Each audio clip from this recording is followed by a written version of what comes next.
Alright, y'all, let's get into that new Nas. Y'all ready? It's lit. I came to vibe, you came to function, just do that, baby. Don't worry about nothing, no. What's good, y'all? It's your boy Bright here, the R&B Kid. I'm back again with another review for y'all. And on today's video, I want to talk about Nas's new album, King's Disease. Shout out to Nas, man. Shout out to the king himself, Nasir Jones, man. Shout out to Nas for still being relevant, still being here to this day.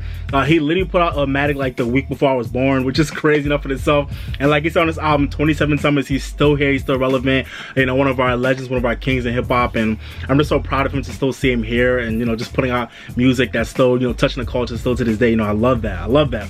But yeah, man, Nas is back with his 13th album, King's Disease, which he put out this past Friday on August 21st, 2020 on his own label, Mass Appeal. Shout out to Dave East too, who just put out that Karma 3 mixtape. Karma 3 is dope. Shout out to Dave East, and shout out to Mass Appeal in general. And shout out to Nas for being on his own imprint now, where he gets to release his own music on his own label, King shit. But yeah, man, this album was produced mostly by Hit Boy, with a few other people towards the beginning, but mostly Hit Boy, which was amazing to see. Nas and Hit Boy is a collaboration I never really saw coming, like we probably all never did, and it's not really a collaboration I really thought of in terms of like an album format. But actually, when it was announced that this album was coming out and that Hit Boy was the main producer, I was like, huh, that actually, like, you know what, like I'm hyped for that. Like, I never thought about Nas and Hit Boy getting together, but I think before I even heard the album, I was like, I think that's gonna be a great pairing, and lo and behold, the album is lit, so it definitely was.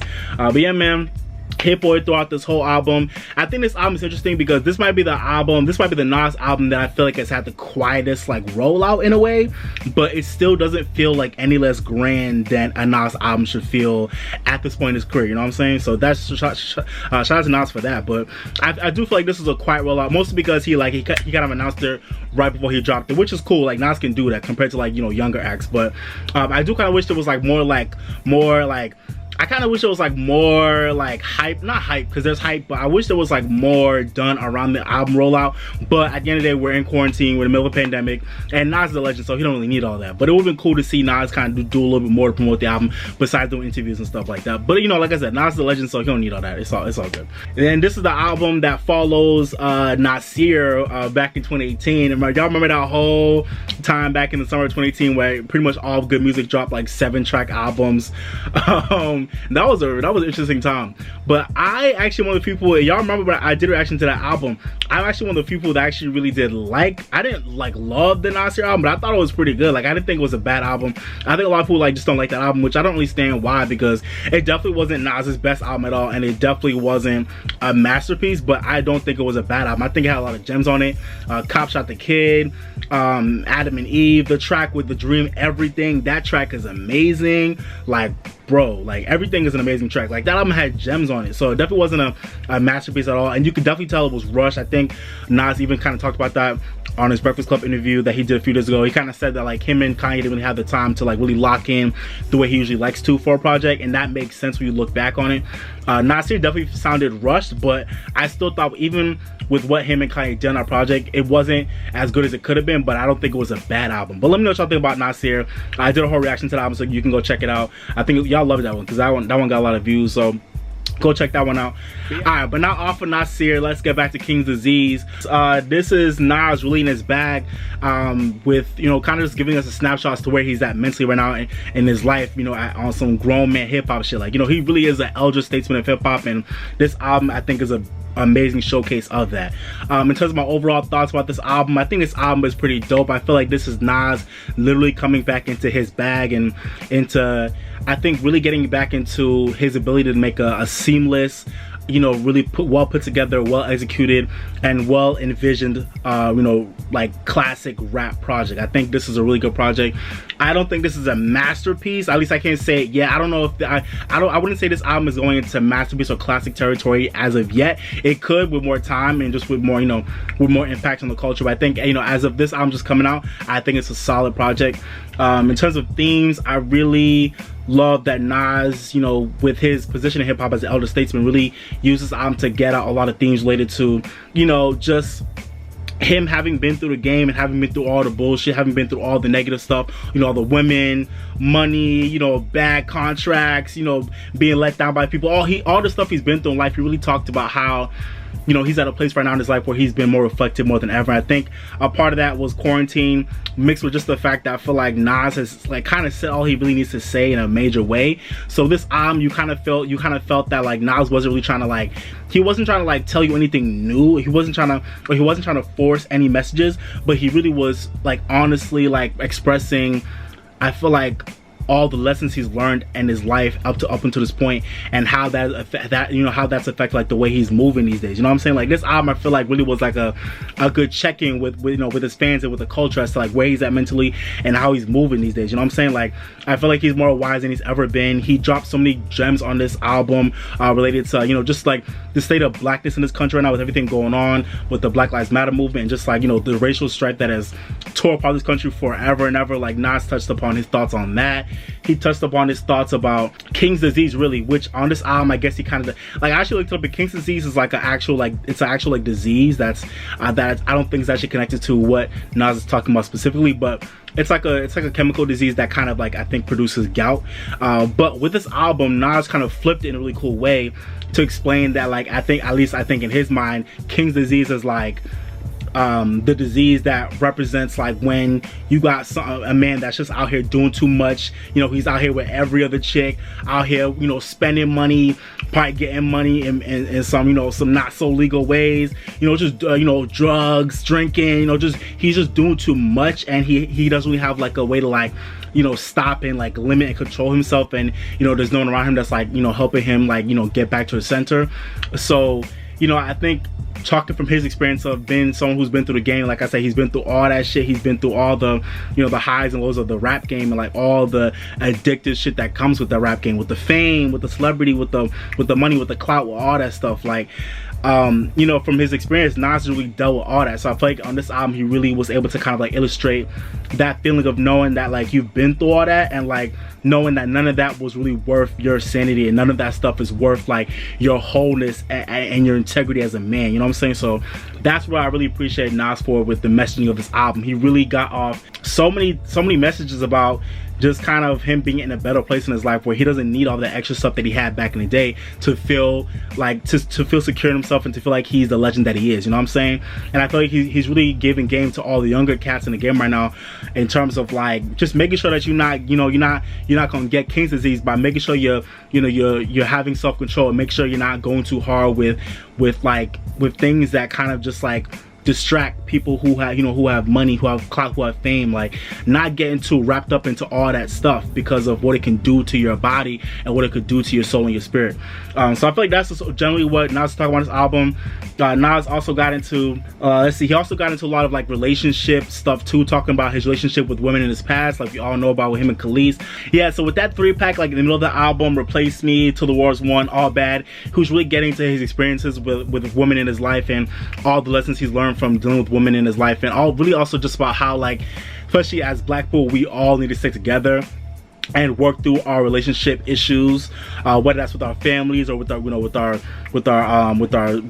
boyfriends, girlfriends, husbands, wives. Like, we all need to work through those issues we have, instead of always just wanting to bounce and always just wanting to like steamroll over issues that you have with people that you love, which is such an important message, especially in these times right now. I think quarantine has shown a lot of people that, like, you know, even with the people that like drive you crazy every other day, whether that's your mom, your dad, your brother, your sister, your husband, wife, boyfriend, girlfriend, like, even though they might drive you crazy every day, like, this is the time more than ever where we all need to realize how important it is for us to appreciate the people we have in our lives, because one, we don't know how, life is short, and two, so many people have like messed up important relationships in their life over like dumb stuff that they just never had enough like emotional security to be able to work through within themselves and with those people that they have issues with. I can relate to that, and also having that being done on me too. I can relate, trust me. So we can all relate to that type of stuff. And I really feel like I was really listening to the whole album, just I feel like every song was just like so many gems, and I was just dropping. And with that section of the album in particular,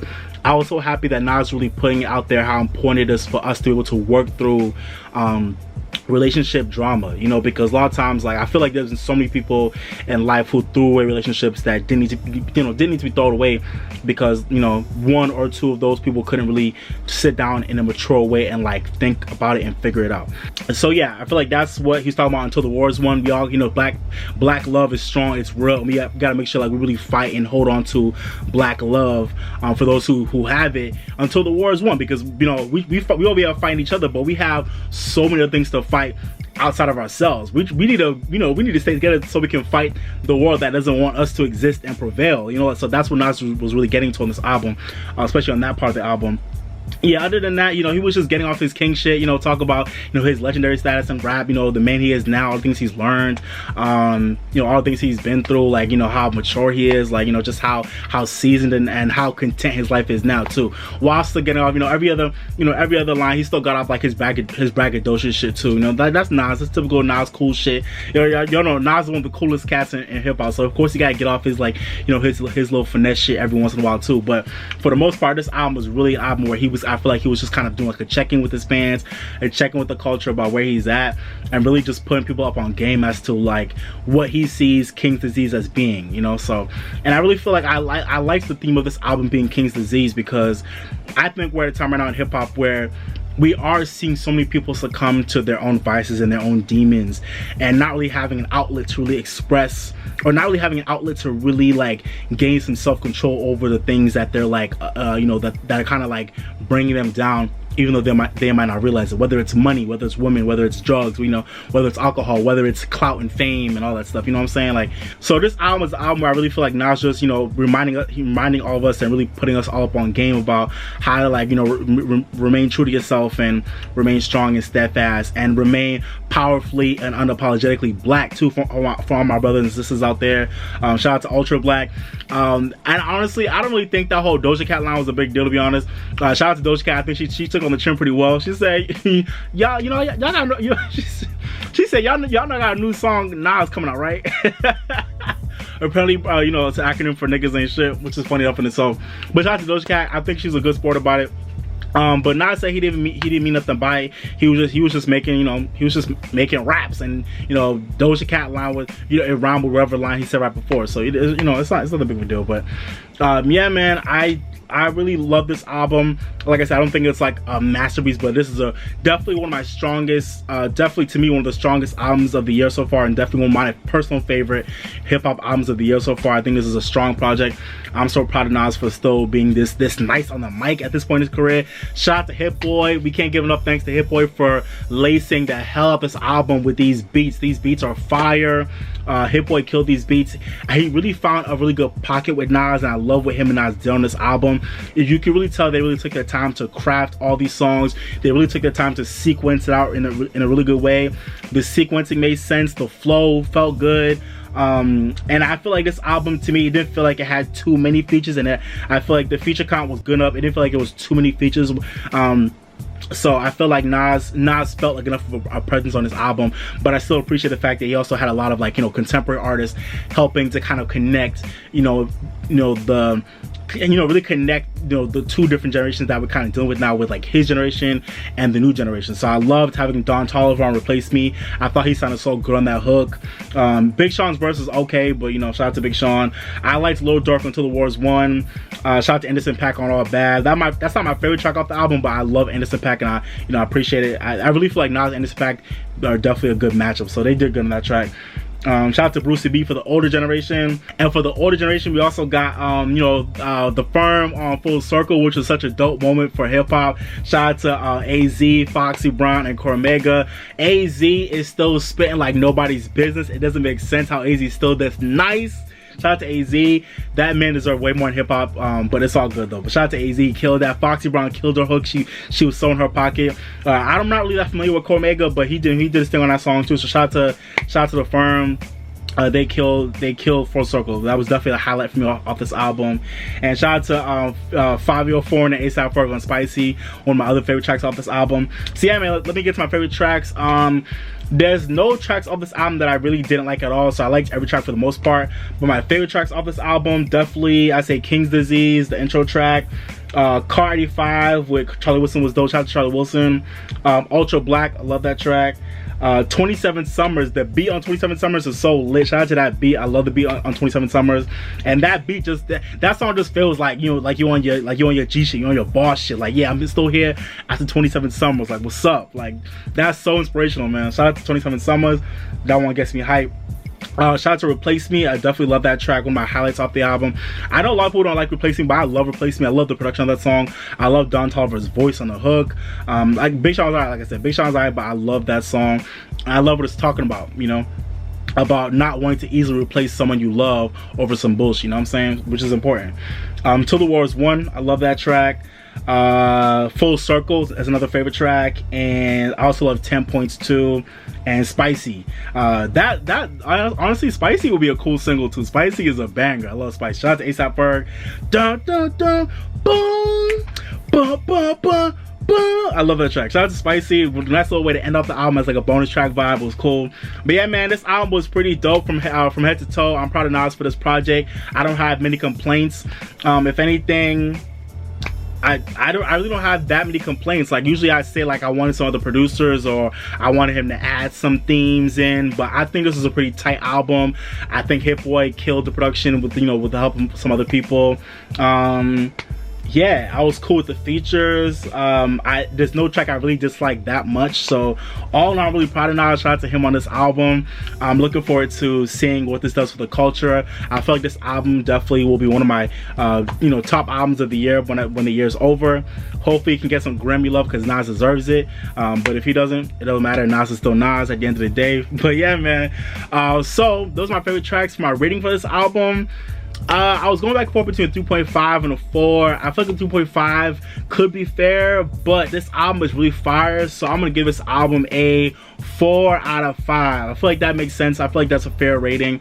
Nothing, I wouldn't go above a 4 for this album, but I feel like a 3.5 might be a little bit too like, and so I feel like over time I'm really gonna love this album even more. So I feel like I'll give it a 4 because I feel like this album is solid, and there's no track I don't like. So you know, we're gonna give it a 4 out of 5.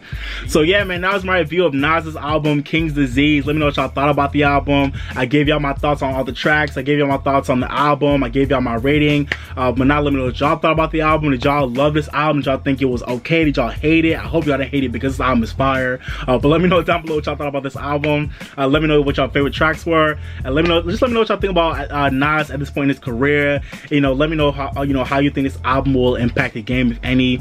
Let me know how you think this album, you know, kind of stands up to some of the other projects that have come out this year. Let me know what y'all thinking. But yeah, man, put them all down below, okay? Appreciate y'all. And if you haven't already, don't forget to like, share, and subscribe, okay? Appreciate y'all. And like I always say, guys, live your best life, drink more water, stay woke, and if you're mad or sad, go listen to your favorite song, okay? Go listen to your favorite song.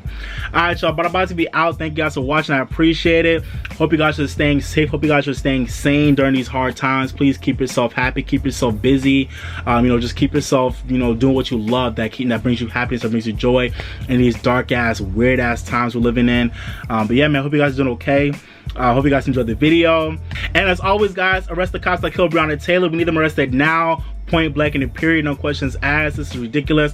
And also prayers up to Jacob Blake's family and his kids. I'm glad he's, you know, he's not doing well, but I'm glad he's alive, and I'm glad he's you know, alive to tell the tale. This is getting ridiculous. We need change right now at a systematic, institutional, at like a government level. This is getting ridiculous. Like, this is getting ridiculous. But I'm glad he's alive. I'm glad he's you know, just trying to recover. But this is ridiculous, man. 7 times in the back while he's walking away. I don't even care what the context was. This is getting ridiculous. And Nas talked about all that type of bullshit on this album too, which I love. So thank you, Nas, for highlighting the struggle of being black in this country right now and what we're dealing with, on top of all the other stuff we have to deal with within ourselves, you know. So shout out to Nas, man. Shout out to King's Disease. This has been your boy Bright, the R&B Kid. Thank you for watching. But for now, I'm signing off, baby. Bye, y'all. Peace. I came to vibe, you came to function, just do that, baby. Don't worry about nothing, no, no, no, no. I came to vibe, you came to function, just do that, baby. Don't worry about nothing, no, no, no. Relax just a little bit, you don't gotta gotta worry, you can just